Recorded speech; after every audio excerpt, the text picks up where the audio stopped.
Hello, everyone. Welcome to From Earth as part of Patchlab Digital Art Festival. This is a program of 2 days of conversations created in partnership between Patchlab and FutureEverything. And I'm Irini Papadimitriou, the creative director of FutureEverything, a non-profit arts organization based in Manchester. And our work focuses on ideas, but also questions around art, technology, and society, especially in the content of environmental awareness and crisis, but also current challenges. So today and tomorrow we have a group of brilliant speakers, and I'm really excited to be part of these conversations. And we are exploring the role of art, design, technology, but also innovation in the context of environmental crisis, but also in the context of our relationship with nature, and exploring how we can find different ways, innovative practices, but also creative ways to respond to environmental futures and reframing our relationships with ecosystems and the planet. And personally, I think that many artists and creative professionals have a lot to tell us about the current challenges and the world that we live in, and also to help us imagine different ways. And I'm very pleased to be joined today by 3 brilliant people whose work I find extremely inspirational: Springett, Nick Laessing, and Giulia Bellinetti. And what we're going to talk about is, first of all, start from exploring what sustainability and what a sustainable world looks like, what that even means, and even if these words sustainability make sense to use in a current society and world. So we are going to hear from our 3 guest speakers, and then we will have a conversation, and we welcome questions by everyone in the audience. So feel free to bring them in.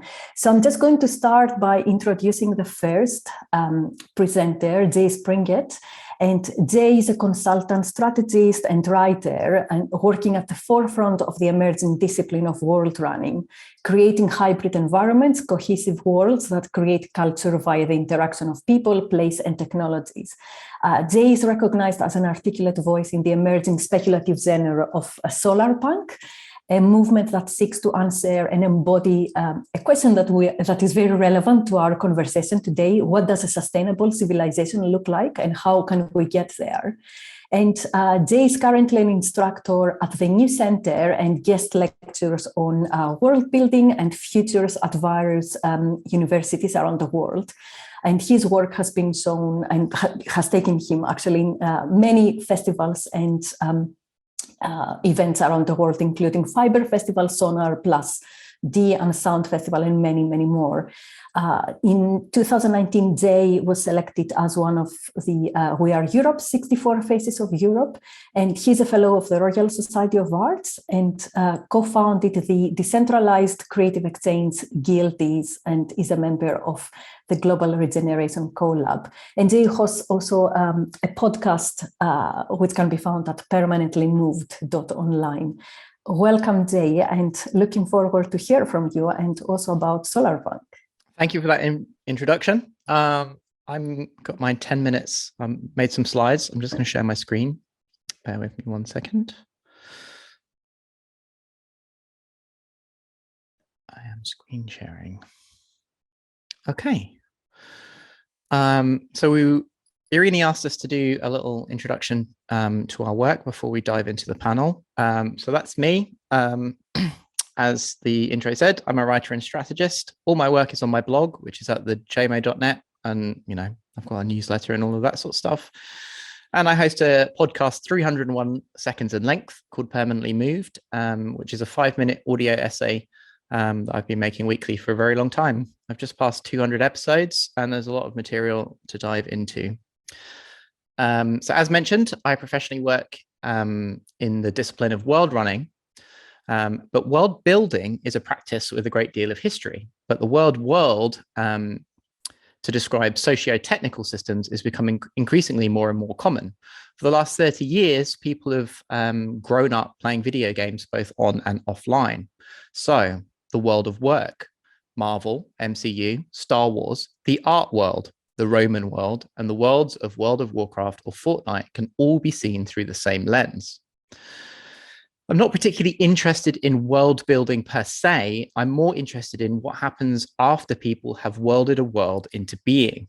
What does one do when the world's creator steps away? Just as showrunner is to a TV show, a world runner is to a world. In addition to world running, I've also done quite a lot of work in the development of narrative strategies. Narratives based in worlds themselves, but also narratives that worlds themselves can be directed towards manifesting. Much of this thinking has come from my experience as an active participant in the solarpunk community for the last decade. I've seen solarpunk grow from a handful of blogs discussing what a theoretical speculative genre called solarpunk could look like on Tumblr, to a flourishing genre of speculative fiction, as well as a movement in art, fashion, technology, and activism that seeks to answer and embody the question, what does a sustainable civilization look like and how can we get there? If asked to summarize what solarpunk is, I often argue that it's about imagining humanity en route to a better world. Solarpunk attempts to imagine the solutions to live comfortably without fossil fuels, to equitably manage scarcity and share abundance, to be kinder to each other and the planet that we share. Solarpunk Solarpunk creates a multitude of spaces for indigenous sovereignties, reproductive justice, and radical queer politics. It is once a vision of the future, a thoughtful provocation, and an achievable lifestyle. It contrasts the popular grim futures of cyberpunk with a bright viridian green optimism. Solarpunk is a response to Sesman and Boyer's call that we need to map out other ways of being, behaving, and belonging in relation to energy in order to reimagine modernity in the face of global warming. Cyberpunk was a genre that explored the way that technology shoves human life into ever greater levels of abstraction, like cyberspace. Cyberpunk was about the politics and the concerns of the 1980s. It was about urban decay, corporate power, and globalization. The rise of zero-tolerance policing, anxieties around healthcare, and the psychological toll of the ever-present possibility of nuclear annihilation. It was also a genre deeply engaged with the rapid advancement of the semiconductor technology known as transistors, Moore's law, and the microchip. Solarpunk 2 is a genre with interest in rapid technological advancement.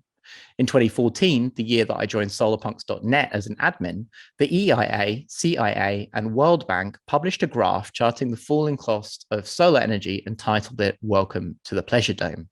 The Pleasure Dome? The Terror Dome. But solarpunk doesn't see terror in this future. Solarpunk envisions a world where the drastic technological shift towards renewables and decentralization empowers movements for social justice and economic liberation. Solarpunk sees infrastructure as a site of potential resistance. The solar in solarpunk doesn't just refer to the sun, but also power. In 2014, the late mayor of Jackson, Mississippi, Chokwe Lumumba, said that dealing in infrastructure is a protection against being robbed of one's self-determination. In the first ever essay written in English about solarpunk a decade ago, Adam Flynn wrote that we are starved for visions of the future that will sustain us and give us something to hope for. Following up in 2014, Adam said that we are trying to make solarpunk a concept, an aesthetic, a design fiction movement, a setting for role-play games because we need banners to rally around, and there is power in forming subcultures around ideas. So drawing inspiration from Ursula K. Le Guin's carrier bag theory of fiction, solarpunk asks, what if we together collectively create a container and what if we together collectively could create a container to be used by anyone to place ideas of their ideas about the future inside of, and what sort of stories could that container with the things contained create? Solarpunk also has opinions about technology and those who use and control it, inspired in part by the rapid advancement in another semiconductor technology known as solar panels. And it takes a pragmatic view. Solarpunk is not a genre that relies on huge technological leaps into the future, nor does it take wistful glances at the past, but it looks laterally at what's already in the world and then projects that forward. Solarpunk isn't just trying to put on Solarpunk isn't trying to put on paper what sustainability looks like. Instead, it sees that there is a sustainability transition coming and makes sci-fi out of that. The world around us right now also provides a rich soil of ideas. You can't LARP or cosplay Solarpunk, but you can become one. Planting a garden today is a rehearsal for the future of tomorrow. During the pandemic, Solarpunks put seed swap libraries in old phone boxes. They painted murals, started community food forests, and have engaged with local planning committees to advocate for rewilding, tree planting, or rain gardens. Solarpunk is, of course, punk, a countercultural story, a challenge to the capitalist realism and the denial and despair of the mainstream. Many Solarpunk stories are about rebels and renegades working in the margins, engaging in activities to reshape their local environment for the better. Solarpunk stories are about the futures that might occur if they were to win. Guerrilla gardening, both in fiction and in real life, is Solarpunk, but if everyone was doing it, it wouldn't be guerrilla anymore. In 2018, comics writer and author Warren Ellis introduced the term refuturing. Just as rewilding is to the landscape, refuturing is to the imagination, an antidote to the defuturing effects of denial and dystopia. Sidja Hartman said during the pandemic that so much of the work of oppression is about policing the imagination. And Solarpunk's role is to provide a space and perhaps permission for those who would like to think past the defuturing cultural mode and refuture their own imaginations. And author Madeline Ashby once said that we should talk loudly and frequently and in detail about the future that you want, because you can't manifest what you don't share. My proposition that I'd like to bring to today's panel is to think about the possibility of reframing our planetary relationship and the accidental megastructure that makes up contemporary society. And I'd like to propose that through a Solarpunk lens, we should reframe our view of this system. Instead, I would suggest, borrowing a title from an event at the Guggenheim a few years ago, that technology is in fact habitat. All apes make nests. Check out this comfy orangutan. Influencing and shaping the world around us is a deeply human act. We garden, we nest, we make and shape habitat in gardens as well as in wild places. Technology is part of our habitat, has been from the moment we picked up a rock and cut down a sapling. Technology as habitat is a deep narrative device for mutual flourishing, a reframing of the world around us. And habitat, of course, has its roots in the meaning of home. New habitat, a new home, is exactly what we are dreaming of when we are to find solutions to live comfortably without fossil fuels and to equitably manage scarcity and share abundance. It is the task of our generation to be kinder to each other and the planet that we share, a task that is nothing short of a complete transformation of our society and world. We must shape new habitat. We won't live to see the results nor the full flourishing of our work, but we should do things that need doing and be proud of the footprints that we should be proud of the footprint that we attempt to leave on this world. Yeah, thanks. Thank you, Jay.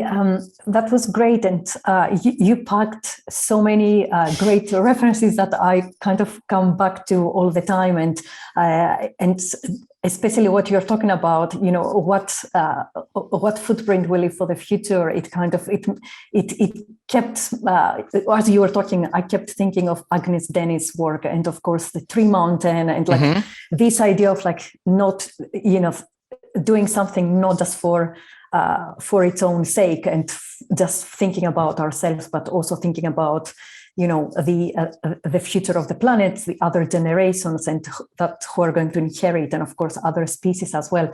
I'm going to keep questions for later, and I'm just going to pass on to our next presenter, Nick Laessing, and Nick's practice explores the interfaces of art, technology, and ecological emergency. And his interdisciplinary research addresses the ecological issues of energy production through a practice that engages with speculative participatory technologies and renewable energy. Nick received his PhD in 2021 at the Slade School of Fine Art in partnership with the Electrochemical Innovation Laboratory, UCL. investigating evolving methodologies for artistic practice within discourses of the Anthropocene. And the PhD focused on the research and construction of a low-cost solar-powered hydrogen electrolyzer and tested scenarios of usership, including running a car engine on homemade hydrogen and cooking with hydrogen gas. And Nick has presented work in many exhibitions, and also he has created workshops, including at the SAR conference, Bauhaus University, Europe After the Rain, Newlyn Gallery, No Such Thing as Gravity at FACT, and Taichung Museum of Modern Art, just to mention a few. And Nick was a UK associate artist at the Delfina Foundation in 2019 and is currently based in Berlin. Welcome, Nick, and look forward to hearing from you.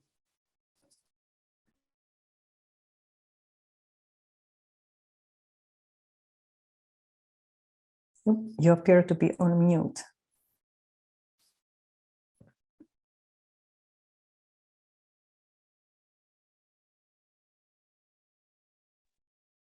Is that working?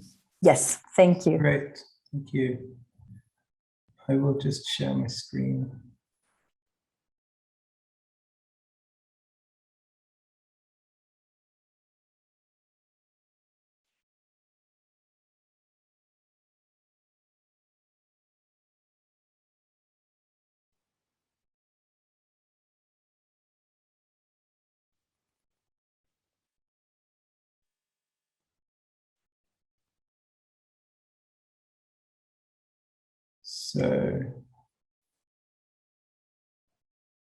So thank you so much, Irini.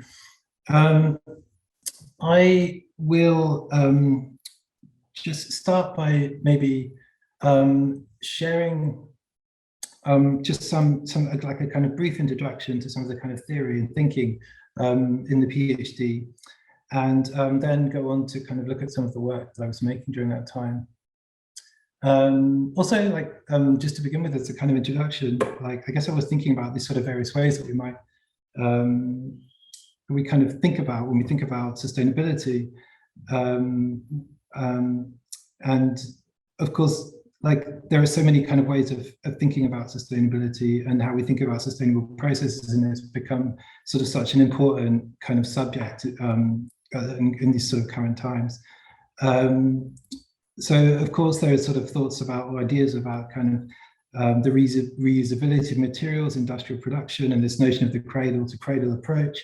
And one thing at the university that was very much kind of spoken about was the United Nations SDGs, or Sustainable Development Goals, which is an initiative that began in 2015 that kind of aimed to look at 17 goals that included sort of bringing an end to global poverty, hunger, and other deprivations, such as looking at sort of addressing health and well-being across global South and global North nations. So there's also kind of the notion of course, like energy sustainability, integration of renewable energies that offer alternatives to carbon fuels, and all these sort of ongoing legacies of extractivism, which we know so well about, and the problems that they cause. We might also, I suppose, consider the notions of kind of how, you know, the sustainability in terms of how we relate to each other that we'd already touched on, in terms of recent events that are happening in Europe and elsewhere. But also, like what I think is really important is to recognize is how how these also bring about kind of extraordinary examples of mutual aid, mutual care. It is also something to kind of really look at and pay attention to, I think.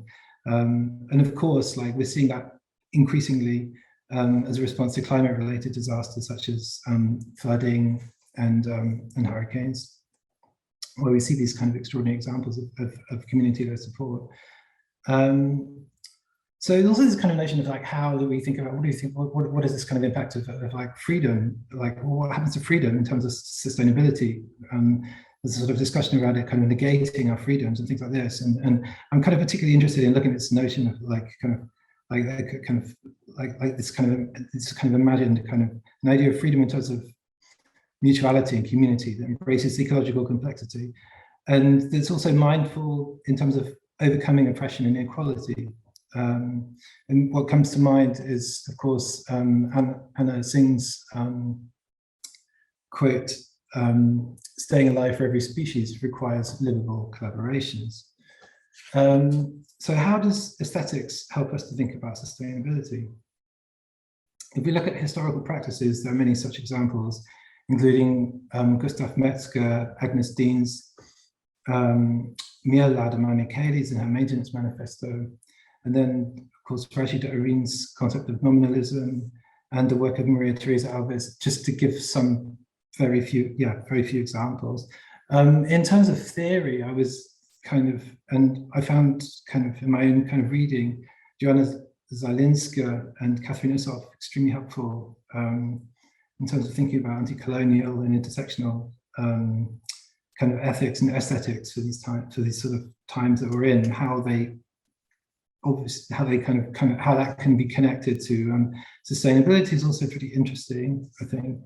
And they're also giving many examples of really interesting examples of artistic practices within their writing. Other examples, of which of course there are many, include writers and theorists like Jill Bennett, T.J. Demos, Donna Haraway, Timothy Morton, Brunella Latour, of course, many people we're familiar with, I guess. Denise Vieira da Silva and Sylvia Winter, I found also pretty brilliant to look at. And also what also really struck me was this, or what I also came across was the notion of interdisciplinary thinking, which is become a much discussed area in terms of addressing problems of climate crisis and what I became really interested in is how this can connect, how artists appear to work beyond, almost in disregard to thinking in terms of disciplines, and how this can be quite a useful way maybe to approach problems that also, of course, relate to sustainability and climate crisis and things like this. Just to quote Dennis Atkinson, the nature and force of art practice is what I call disobedient to establish parameters of practice, practices of thinking, seeing, making, and feeling.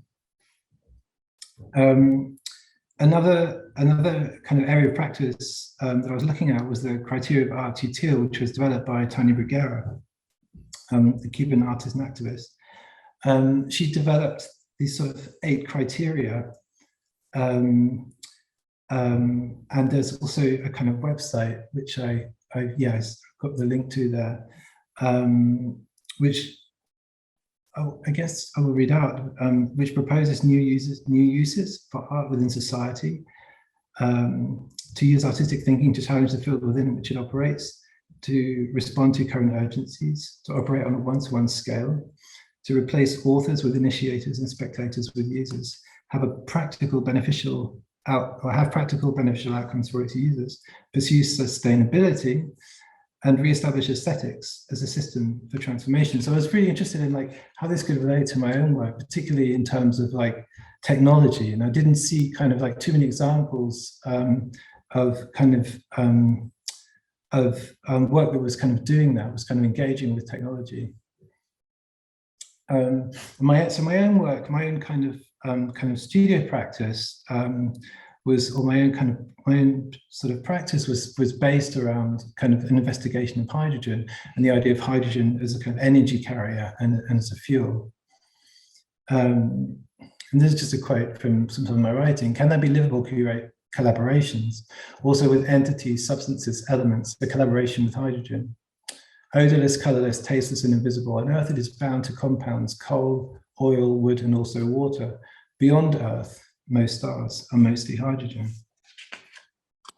So my practice was really looking at, really focused on producing an electrolyzer, which uses water and transforms water through the kind of application of electricity that separates the water into oxygen and hydrogen gas. And this is kind of like one of the installations, which was a hydrogen kitchen. So with this, the electrolyzer is there in the background on the left-hand side. And then I've designed this kind of hydrogen cooker and also a bag for a kind of like a bag for like containing the gas. I'll just kind of go through this because I'm aware of time, but I can also answer any questions that might anybody might have later on. So I was really kind of thinking about this idea of usership, of this idea of like this notion of the kind of feeling of function, of a kind of ethics of usership in a way. In other words, like trying to kind of get a sense of like how technology feels and kind of to use that as a kind of like guide or to use that as a way of kind of thinking about to use that as a way of kind of thinking about technology. This is another work, Water Gas Car, which is kind of where it all actually really, a lot of this work kind of started. I was working with an engineer in Devon, and we, this is a kind of earlier version of the electrolyzer, which we put in a car.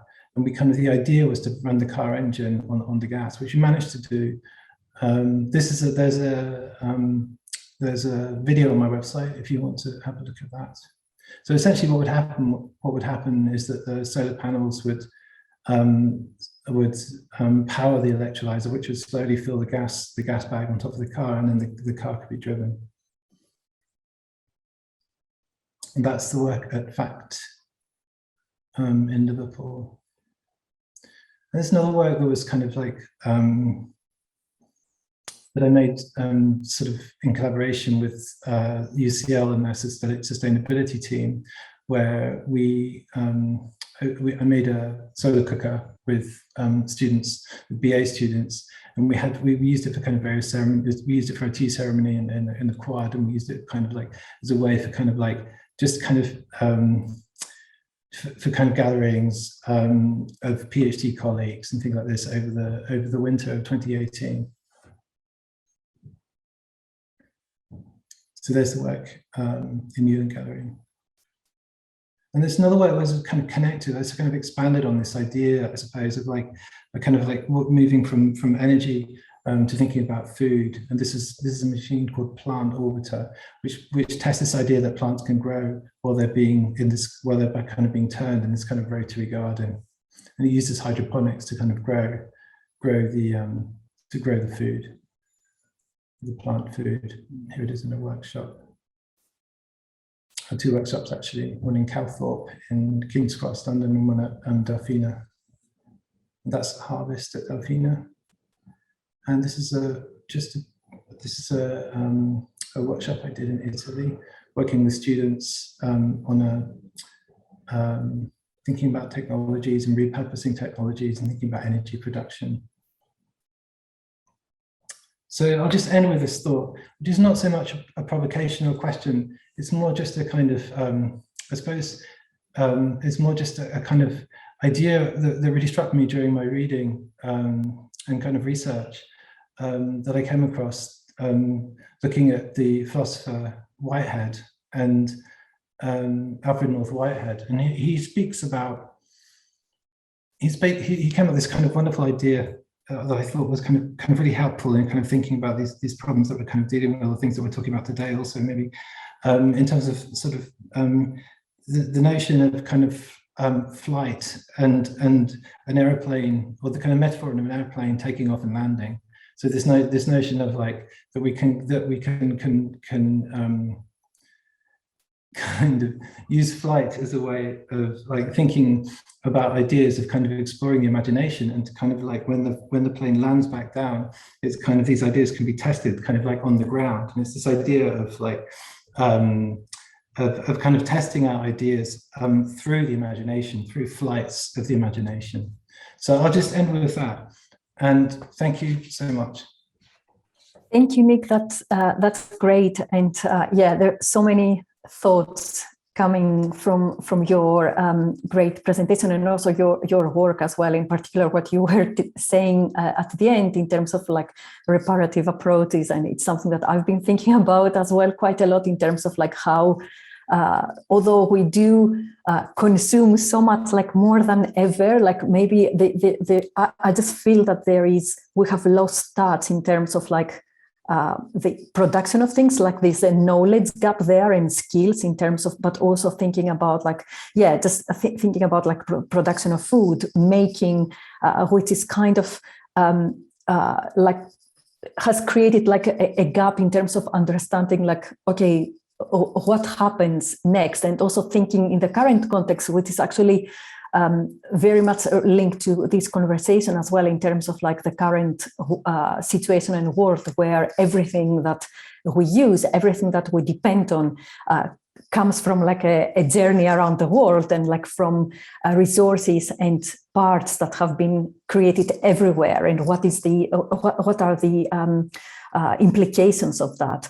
And with this thought, I'm just going, again, we're going to keep any questions for Nick for later. And I'm just going to go to our last, but definitely not least, like speaker in presentation for this session, Giulia Bellinetti. And as mentioned before, Giulia is a researcher and cultural programmer interested in the power, knowledge relays, and political ecologies of contemporary art institutions. And Giulia is coordinator of the Nature Research Department and of the Future Materials program at the Jan van Eyck Academy in the Netherlands. And her institutional practice is supported by a theoretical investigation on the epistemic function of art institutions in the age of ecological crisis, pursued in the form of a PhD project at the Amsterdam School of Cultural Analysis. And previously, Giulia was coordinator of the production department at the Museum of Contemporary Art of Antwerp in Belgium. Welcome, Giulia, and looking forward to hearing from you too. Thank you very much, Irini, for the introduction and for the invitation. I'm going now to share my screen.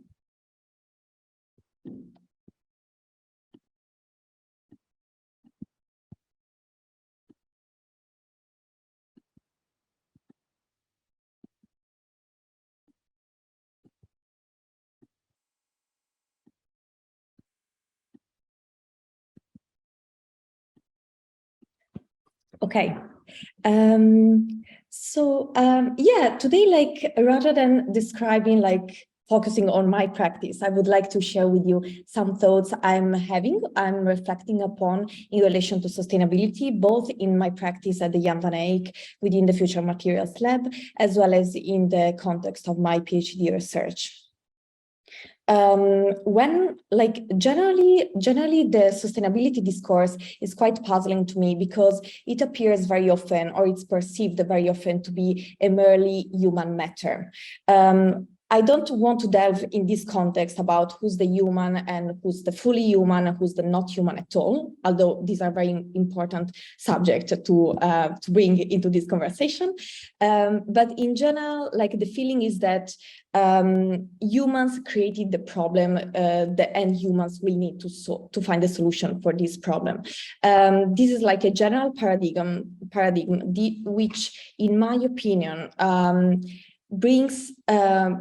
reuses like some categories of thoughts and some structures that have created the problems that we aim to solve. And I'm referring particularly to the fact that for centuries, from the Enlightenment, we have neglected the profound interconnections with other than human beings. We have, especially in the West, we have fooled ourselves thinking that the ecosystem, the landscapes, other life forms and beings were inanimate and passive backgrounds for human-making activities, or resources to exploit and to extract in order to satisfy our needs, our pleasures, and our desires. Sometimes I feel like in the sustainability discourse, the solutions we present are reproducing similar extractivist ethos.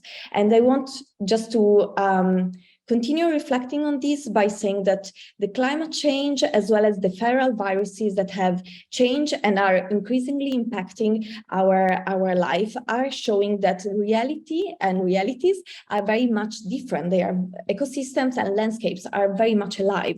They are restless and recalcitrant to the silence we imposed on them for many centuries.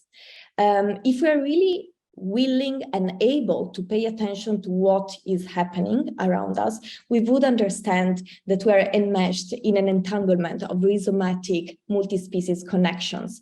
And I just want to, since we're like mentioning many creative examples, many creative projects and endeavors, I want just to bring the examples of human perception, which is never human perception alone, but on the opposite, it's very much influenced by our biota, meaning the bacteria and yeast cultures which compose ourselves, but also by the light, the temperature, the humidity in the atmosphere, as well as the chemical in the soils that runs through vegetal, animal, and animal-human bodies, connecting these bodies, our bodies, to the ruins of our planet. We have constructed, and Western philosophy especially, have constructed boundaries to protect the primate of human. But now the world is intruding, the world in terms of the context of our activities, climate change in particular, is intruding into the cracks of our system of beliefs, revealing how other forces, relations, ensemble networks create endlessly worldlings which are beyond our understanding and beyond our control.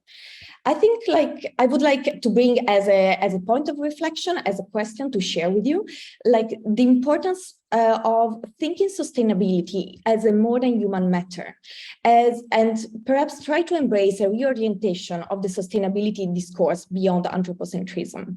There are like many authors that have been previously by the other panelists mentioned that have contributed to this reflection and that are continuously reflecting on this and trying to foster this such a shift. We have been asked today to avoid dystopian scenarios, and I think you might all agree that we have plenty of them. So I just want to contribute to some visions that perhaps will offer inspiration to face the challenges today. And I want to suggest that focusing on more than human life forces and agency might allow us to regain hope in the potential of multi-species collaboration and communities, and move away from an understanding of our world as a place of loss and lack, and rather understand it as a place of desire and overflow. I will just read this without neglecting or under acknowledging the violence and hardship of the current crisis time. Such a reorientation towards more than human sustainability implies to shift our vocabulary from emergency to emergent, and I'm quoting here Ernest Bloch, in order to focus on the potential for a better world, not placed in abstract and ideal futures, but embedded in the material conditions existing in the ruins of our planet. And this is in a certain way a philosophical undertone that pervades the program Future Materials at the Jan van Eyck Academy. So Future Materials is a project which was developed since 2020 in order to support the sustainability transition in the arts and design practices, in order to democratize knowledge about sustainable material alternatives, as well as connect different practitioners that are experimenting with them and inspire understanding of our practices in other ways. The most unknown component of this program is the Future Materials Bank, which is an online archive collecting materials and materials projects which are all sustainable, meaning non-toxic both for the humans and other than humans, and who might be circular, biodegradable, natural, or otherwise sustainable. And they have been developed in different parts of the world with the aim of benefiting especially arts and design practices, but not only. Next to the Future Materials Bank, we have in Maastricht, in the south of the Netherlands, the Future Materials Lab, where we have a collection of samples of the materials of the website, and where we offer also tailored advice for the academy participants. So the Jan van Eyck is a postgraduate residency place, so every year we have different practitioners spending 11 months with us, or other practitioners within our ecology. Since less than 1 year, we developed the Future Materials Encounter program, which aims to connect the online community of the Future Materials Bank with the offline community of the Jan van Eyck and the Future Materials Lab. We do this by creating moments of exchange where the different humans are gathering around materials, and they can share questions, experiences, and perspectives. We want to also to match together like cognitive approaches to these materials as well as sensorial ones. And we value very much mutuality and sharing. Insofar we believe that the transition should be and must be a collective endeavor. By working with the materials of the Future Materials Bank and conversing with the human companions, which have been exploring them, we had incredible opportunities to listen to the more than human voices these materials embed and bring, and as well as to reflect on the stories they bring to us. It's not easy at all to attune our senses as well as our practices to these kind of materialities. And therefore, we are extremely grateful to all the participants, to all the practitioners who have committed within their practices to the exploration of these materials and who are willing to share their experience and knowledge with us and with our ecology. Next to the stories of multi-species landscapes and multi-species collaborations, these materials are also helping us to reflect critically and constructively about the conditions of artistic and design practices, as well with the broader art system, more in general, the broader system of entanglements we are part of. In fact, these materials are restless and recalcitrant towards the limitations, separations, and conditions that are often imposed to them by the institutional system. Just to try to exemplify some of these concepts I just mentioned, I selected two materials which I think might be particularly telling in relation to the idea of sustainability and what sustainability practices could be in the future. The first material is a textile developed by silkworms and artist and designer Linda Noack. The project started with the idea of realizing a silk-lye biosynthetic textile in which Linda could embed kombucha flowers. After some research period, Linda discovered that she could grow and raise a silkworm in her studio and invite them to spin their silk directly on a mold and weaving the petals and the leaves into the very fabric itself. So Linda somehow, she defines herself a urban micro-farmer of silkworms. And her process is very much interesting in the way she's raising silkworms from eggs, seeing them hatching, regularly feeding them with mulberry leaves and watching them grow. And she's in her project, she's also sharing how she became attuned to the natural life cycles of these other than human beings. She has slowed down, and for instance, for periods of months, she was daily committed to feeding these. She defines them vulnerable and quite messy little children who needs constant care. And I think this is like hearing Linda and reading Linda describing her experience is very much telling about how transformative can be engaging in multi-species co-production processes. It invites us to rethink creativity as something not only human, but more than human, to rethink our productionist ethos, or to shift from productionist ethos of fast production, of continuous innovation, towards something which is more attuned to natural cycles and an ethos of care, and also to escape the idea that we should have complete control in our practices, but rather perhaps embrace and enjoy the delights of unpredictability. The second example I would like to bring to the table today is a very common material that probably we all have in our houses, and this is salt. And this specific material has been explored by designer Caroline Siebel and Hannah Burney of Atelier Luma. It was actually developed in a new craft which grows salt panels inspired to the historic technique of harvesting salt from seawater, especially in the area of Giraud, Les Salines de Giraud, in the Camargue region in the south of France. How these materials was developed was by a natural process of crystallization that normally occurs in salt fields, and the salt crystals were grown on a metal mesh using Mediterranean seawater and the dry and warm climate of the south of France. Of course, like each panel had very different results in terms of colors and texture, and this was depending on the natural condition, the wind, the rain, the temperature, the humidity, and the water flows that impacted the salt crystallization process. So in a way, we can imagine, we can think about this panel as a materialization of the sensorial conditions of the ecosystem where they were produced.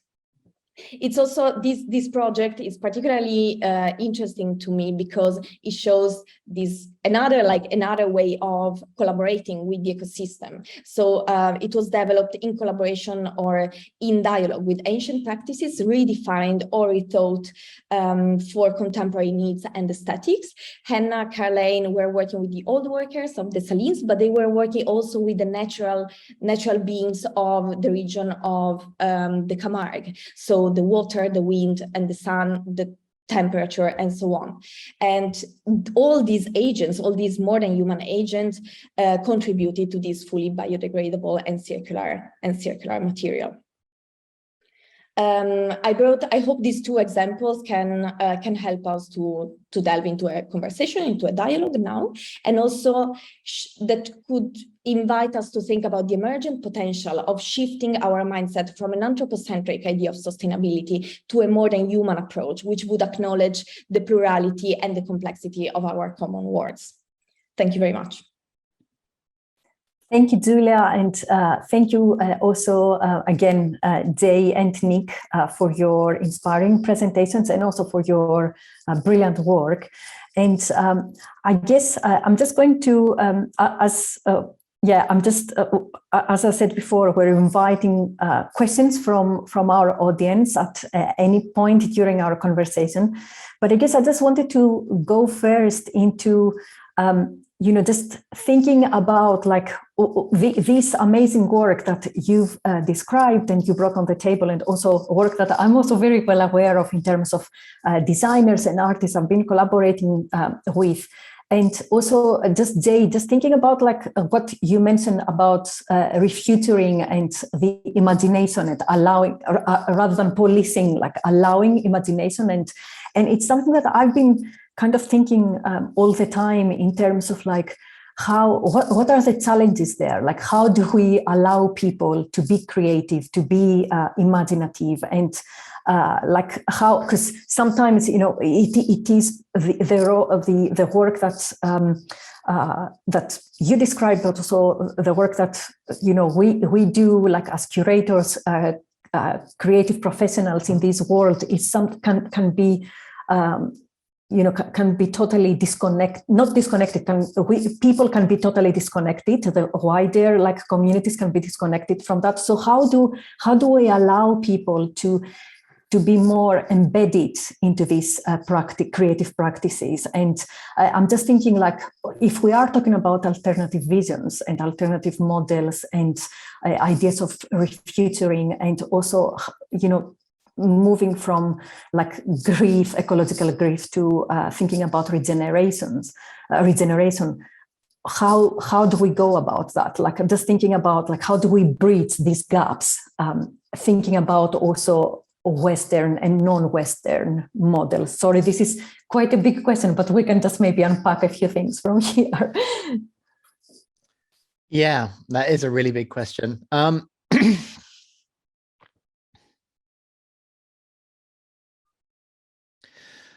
I think the first thing I would say is that the idea of or encouraging people to think in new ways about the world around them is more difficult than it first appears, partly due to, I think, the way that many narratives are deployed in culture in general. Many of the stories that we are told in our society, in Western society, is a 90-second long advert and that story is, if you buy this, your life will be better, or you'll be more attractive, or whatever, you know, the particular thing it's advertising is. So I think that the first thing is that actually the permission part is that everyone actually gets to tell their own stories, and that they do actually, and that they can, and those stories can be as grand or as small as they want. The second thing I would say is that the exposure to new ideas, like one of the things that I've called solar punk, is that it's a mimetic engine, in that it is a cultural kind of object that produces more stories, that continually produces stories for other people, and encountering those stories allows people to then produce their own stories. For example, if you come across the idea of a food forest, or even the idea of something like a swale or a drainage ditch in permaculture, which is part of the world building of the solar punk world, as soon as you understand how a swale works, which is essentially a horizontal ditch on contour, which means that the water fills up and then overflows evenly across the hillside, which allows water to percolate and stops flooding and runoff. As soon as you understand these concepts, or have been introduced to them, you can walk around town and see opportunities for intervention everywhere. And those interventions are not only practical interventions, the reshaping of habitat, as it were, but it's also a narrative intervention, because as soon as you have the idea, you can share it with someone else. And then lastly, on the bit about Western and non-Western thought, is that materialism and the kind of Enlightenment exceptionalism that we've lived under for the last 300-400 years is ending, or has already come to an end, and we're already in the hangover phase of that. And I honestly believe that that exceptionalism will be washed away, both metaphorically and physically, by climate change. Thank you. Yeah, makes total sense. Nick, Giulia, I don't know if you want to add anything, or if you have anything to comment on this, or my question. I had a question for Giulia, actually, after her presentation. Yeah. And also this relates to Nick's work as well. And I think maybe he'll see why when I bring it up, is that the relationships that we have between both materials, human and non-human, and those relationships we have, one of the most well-known and oldest relationships we have is yeast and bread making. And I somehow think that there is perhaps there are older stories there, we're kind of thinking about, like, from my perspective, with narratives, but there are stories there that can be retold and reshaped to explain these reciprocal relationships that people have. You know, some bakers start their sourdough starters on certain saints' days, is like a well-known thing. And if the starter sours, then it means that saint isn't so into you. You know, like in kind of like medieval thinking. But yeah, I just think that I think that's one of my favorite examples of this kind of like both material but also relationships. Yes, Jay, thank you. And thank you, Irini. Absolutely. I will try perhaps absolutely, yeast and kombucha and bacteria are a very interesting way of observing and reorienting, I think, our approaches to the world. Also understanding that the idea, the same notion of individuality is fiction. He's been created. So they're what I find particularly fascinating is how through some of the materials we have been working with, they really invite you to really reflect on the small landscape that your body is, and on what influences your perception of the world, and actually how our stories are continuously and endlessly co-created. there's not like a purely human creation. This was also like fictionalized and tapping into non-Western cosmologies. There are like many knowledge systems that are very much aware of this, and perhaps they were also present in Europe, but the Enlightenment perhaps just suppressed them or reduced them, framing them as, you know, something that we need to take distance from. In terms of regeneration, I think in terms of regeneration and ecological grief, I think it's, Donna Haraway, of course, is telling us to embrace the grief. And we know that actually grief needs to be processed. We need time to go through grief. This is actually like a very ancient practice to embrace this process of taking distance from the world, which is the word that we used to know, in order to embrace what the new configuration of our reality is.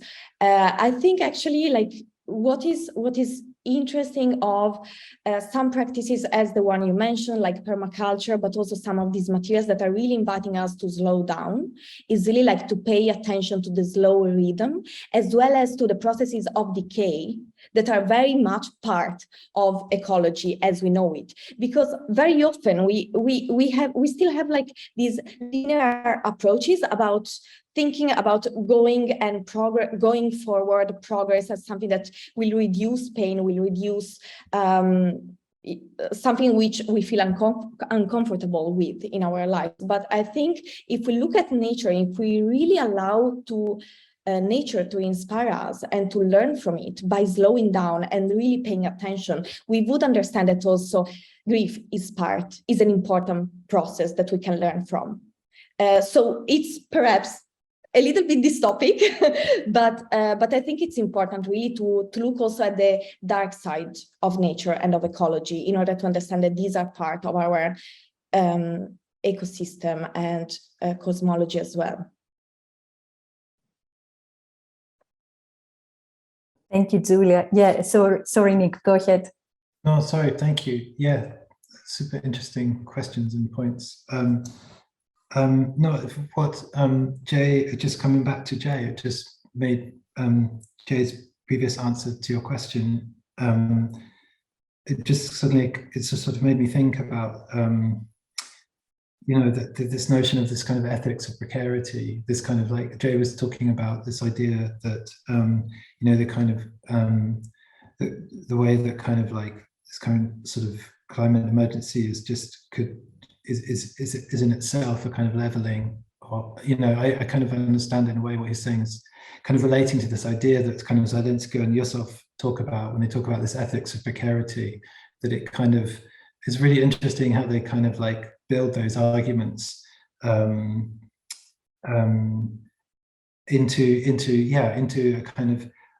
an idea of this kind of how essential kind of collaboration is, and how essential kind of you know, kind of this idea of listening is, this idea of kind of working together is. I think, yeah, that was just a point that I thought about. Nick, in your work, did you develop any stories rather than explanations, but stories or narratives around the relationship that people could have if they were theoretically to have a device that strips hydrogen from water in their houses? Or what kind of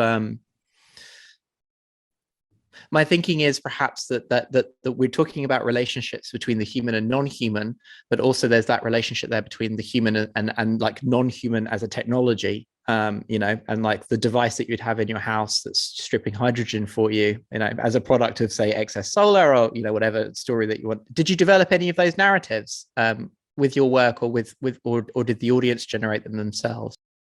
Do you mean was there? Yeah, I guess that was happening in terms of doing the kind of workshops and doing like kind of, and the idea, and that's what kind of was really essential, was that kind of, it wasn't just the kind of making of these things or kind of working with you know, there was the fabrication and the research of kind of almost like kind of reinventing this old technology, because it was a very old design that I was kind of working from, but like, yeah, it was very interesting then what happens when you kind of bring that in to a kind of like participatory kind of context, or where you kind of, it's really great in terms of like, also helps you kind of rethink or think about other ways, you know, that you could kind of reimagine it or remake it, or imagine how it can be, yeah, sort of like repurposed according to people's, I mean, there's that kind of whole notion of specificity, isn't there, which is really, really important in all of this. Like, it's also like a bit relates to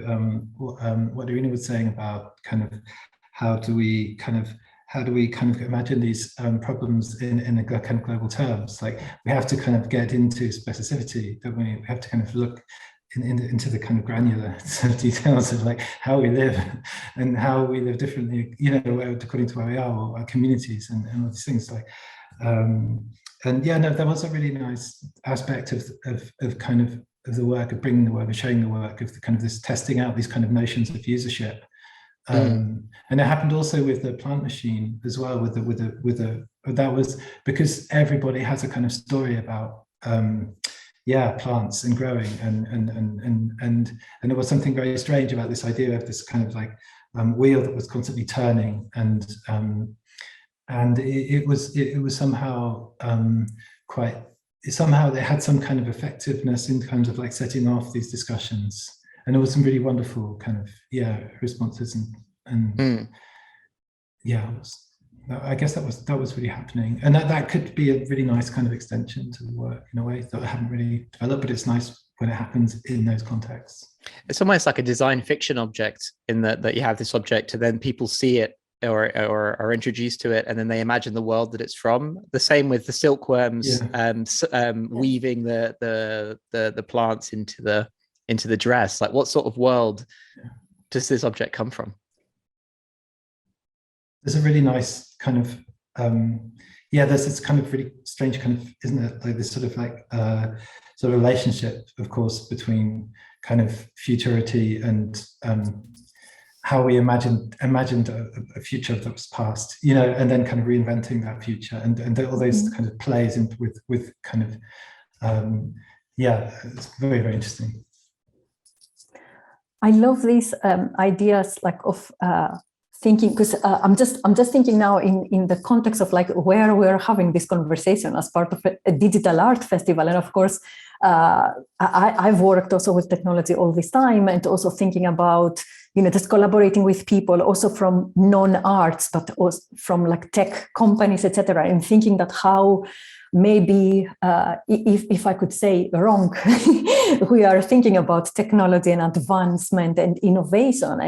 And I love what you were saying, like all of you, but also you, Giulia, in terms of thinking about like the smaller scale and slow processes, but also thinking about technology in different terms, and like not necessarily as a human kind of, you know, approach or like invention, but also thinking about like other species and organisms, and like the weaving, for example, of like silkworms, or all of these, you know, the spiders, etc. And I would love, and I'm just wondering like how can we even possibly think of these like rethinking technology like in different terms as we move forward, but also how can we do that at a level that can inspire like the bigger, you know, the big companies, the big players? How can we change our like I'm thinking about our like economic models as well, financial models, and how everything is so contrary to what we've been talking about, and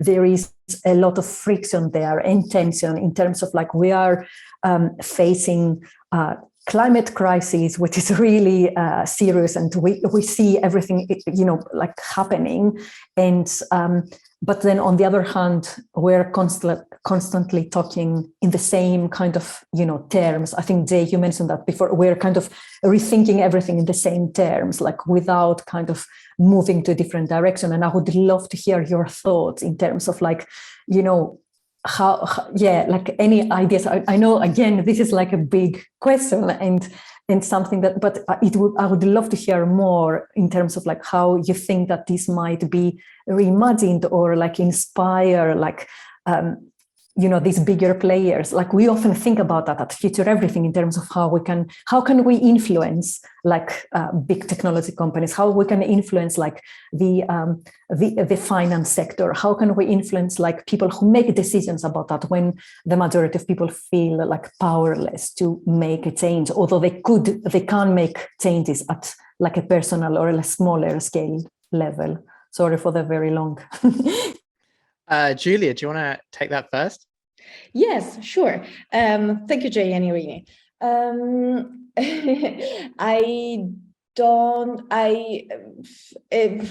It's not actually, I'm not really concerned about how we can influence the finance sector, nor the big industries, nor the corporation. Actually, I think we should focus on communities. We should focus on the most fragile and vulnerable communities, because I think corporations and the finance sector can totally take care of themselves. Actually, like when we work about resistance, is more, I believe, creating some alternative spaces, some alter approaches, epistemologies, practices within the bigger systems. And I really like the fact that you referred to economy, because I think there is also this, Jay, I think, mentioned capitalist realism. We are completely enmeshed in capitalist realism, but this is because we are like not trained in order to use our imagination, and again, to look and pay attention to nature, to understand that actually economy is not only the capitalist paradigm that we know, is not only the neoliberal paradigm that we know, is actually, there are economies in nature. And I'm thinking, for instance, there is a researcher part of the SPAN research group. They are investigating and trying to map the mycelium network in order to contribute to the understanding of how essential the mycelium network is. And they have been studying also the ecology, the economies of mycelium. So actually how myceliums engage in exchanges together with bacteria and together with plants and many other beings, in order to rethink economies more in terms of symbiosis, of mutuality and reciprocities, rather than in terms of competition. And it's very interesting also to see how many different disciplines are slowly shifting in this sense. We have genetics, neogenetics, that is also shifting from the idea of competition in order to, in like the evolution of species, more in terms of symbiosis, which is also like a combination of different species. So it's very interesting to see how different disciplines are, converging in this new epistemic ethos, which I imagine to be more ecological, or embracing certain ecological principles. In terms of economies, there are also artists who are developing very interesting experiments, which are not only speculative experiments, but really practical processes that can be implemented. In Documenta 15, they have been literally put into practice, and I'm referring particularly to Kate Rich, who developed this spiral trade, which is like a sort of like a way of shared global logistic in a more reciprocal way, and in like more fair and horizontal and transparent way of exchanging goods and time and so on. So yes, I think like we should stop thinking about the bigger systems, but really focusing on our small locality and how to deliver change here, and keep on talking so much about this, the possibility of something different than the dominant structures that are surrounding us. Brilliant, thank you. Jay, did you want to? The only thing that I was thinking about, excuse me, as Giulia was speaking, and also while you were asking the question, Irini, is that, in the context of speaking at Patchlab, is that in many cases, aesthetics and the way things look and the way things behave arise from praxis and the way that the things themselves actually work. And the kind of two examples, like the reason perhaps that, let me start that again. One of the reasons why a lot of the concept art for say solarpunk as an imaginary of the future looks a certain way is because the technologies and the practical technologies of, back garden water collection and small scale solar and wind and so on and so forth, like all of those technologies, they look a certain way, or that the whole view arises because of the praxis, if that makes any sense, you know. And which means that the future, hopefully, if the things that need doing get done, will end up looking a certain way. And one of the things that we need to be conscious of as we think about those things and encourage like more multi-species collaborations and so on and so forth, and the encouragement of rewilding, is that I don't know if you've ever heard of keyline design, which is a certain way of rapidly regenerating landscapes. You wouldn't say that that looks like a natural landscape when you first see a keyline design. And instead, we should, I think, get a lot more comfortable as a culture around the idea of a curated landscape, or, you know, as I was saying about like about making and creating new habitat. And that our view of the wild it also comes back to this kind of Enlightenment view, right? That and that if you plant a tree somewhere where there wasn't a tree before, you have increased the biodiversity of that particular spot by a 100% kind of thing. And then and yeah, I don't know, I like all of those things came up while everyone was speaking, really. Great, thank you, Day.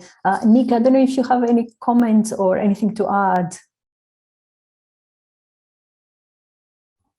Not really, I guess, but I mean, other than just to, I mean, the kind of, you talk about like how we could address these kind of wider kind of economic questions, and I think, I don't know, I'd be really interested actually to hear from the others, like from Joe and Giulia, like what you know, like are there elements of kind of anarchist thinking within kind of solar punk, for example, like, or is there a whole other ethos which is kind of like far more kind of grounded in a kind of democratic process that you see as having, that can be kind of useful, or that can have, because I don't know, like I think a lot of these questions to do with agency, like, and the kind of failure of agency in terms of, or the failure of like kind of democratic kind of influence when it comes to, say, corporations, or, you know, which are obviously like having massive impact also on government policy due to lobbying and all these things. Like there's a kind of disenfranchisement, obviously, like on a huge scale with these processes.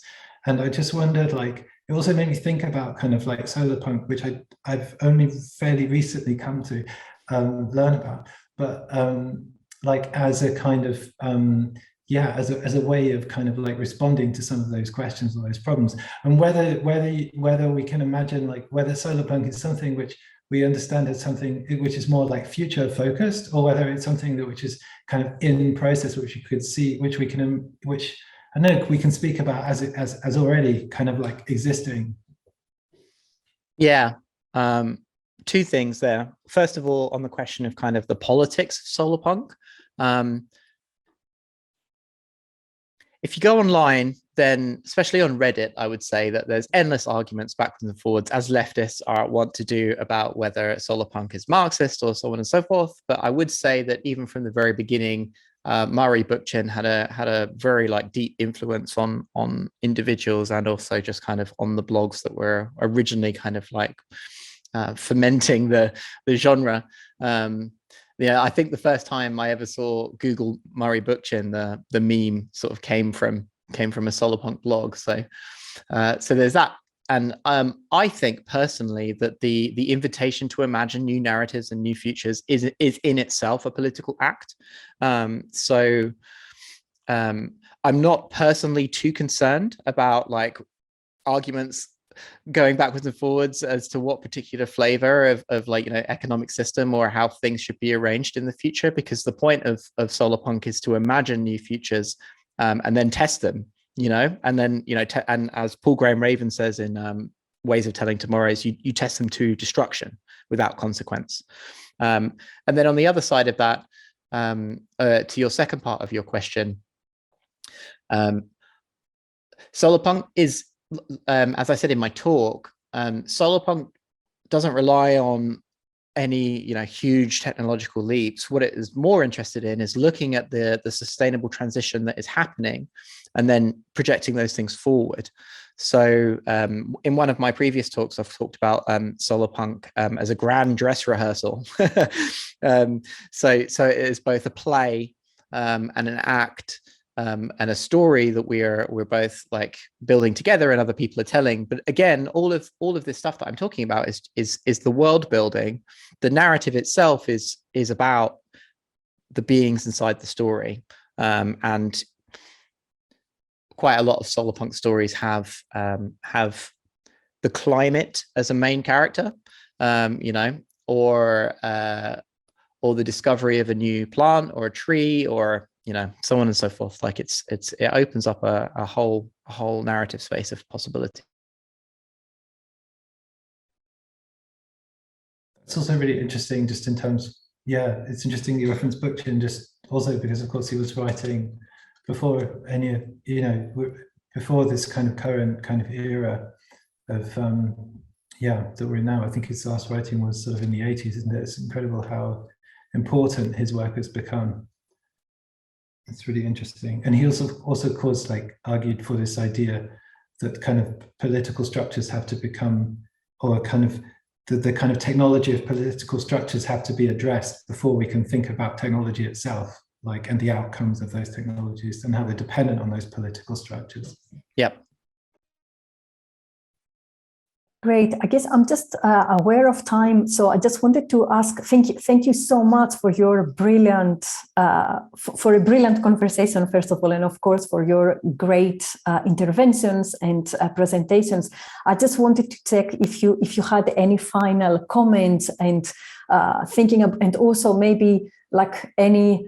I guess what are your hopes for what happens next?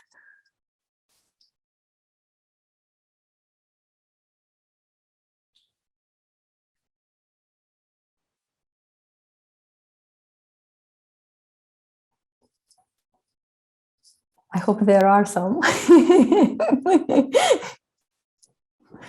For me, it's definitely hearing you, everything that we discussed here today, and just hearing about your work and of course continuing to thinking that creative practitioners and artists, but also activists, and they can give us so much inspiration and also ideas for how we can make things different and be part of, as you were saying, Giulia, doing things with communities and focusing on communities, and rather than just thinking about beyond that, which is the bit that I find sometimes overwhelming. Yes, I think perhaps as a final thought, I would just advance how stories and how sharing stories and orality and materiality as well can really convey a sense of being together not only between us humans, but also connecting and developing empathy for who's for other than our life forms. So I think also trying to in the position of artists, storytellers, writers, and researchers, trying to bridge different worlds and imagine, using imagination in order to bridge different worlds and carve alternative alter spaces within our reality is very much important. And this is the hope, this is the work that we need to commit for the future. Thank you. Yeah, I would second that. I think that a tale is only alive in the telling. Otherwise, it's just a story. Do you know what I mean? So yes. I think that one of the things that makes me hopeful is that we will is that the alt spaces will continue to grow, that allow people to imagine and talk to each other about different ways of living, being and behaving. and that those conversations will continue to happen, and that the fruit of that activity will continue to flower, because understanding that both each other and the world around us can only happen when people are attentive and in that moment of sharing the story. Yeah, thank you, Jay. Nick? I think you guys have summed it up really well. I can't really add much to that. I've just seen lots of, when you kind of start, I suppose, like looking at these problems, you also see as many really kind of brilliant examples of good work, of good things, amazing things being done. So I think it's, I think in the beginning, maybe when you start to kind of like think about these problems, it can be really, really kind of difficult to imagine kind of alternative scenarios, but it's just, again, it doesn't take too long before you do start to find really, really good kind of, and really, really helpful kind of ways of looking at these problems, or finding kind of communities where, you know, you feel that you again, I guess it comes back to this question of agency, and it's just about kind of finding those things out and finding alignments, I guess. And then I think really amazing things can happen. Yeah, exactly. Yeah, and thank you so much. It's great to hear from all of you, and thank you again for being part of this conversation. And thanks to everyone who has been listening today. And we're back tomorrow, same time, with the second part of this series, Crossing Territories, with Robertina Sevjanits, Jakob Kunst-Stinsen, and Maya Chaudhry. So I hope you can join us again for to hear from more artists and artistic practices responding to these things. Giulia, Jay, and Nick, thank you so much. Have a great day, and I hope to have a chance to see your work in person soon. Thank you. Thank you. Thank you.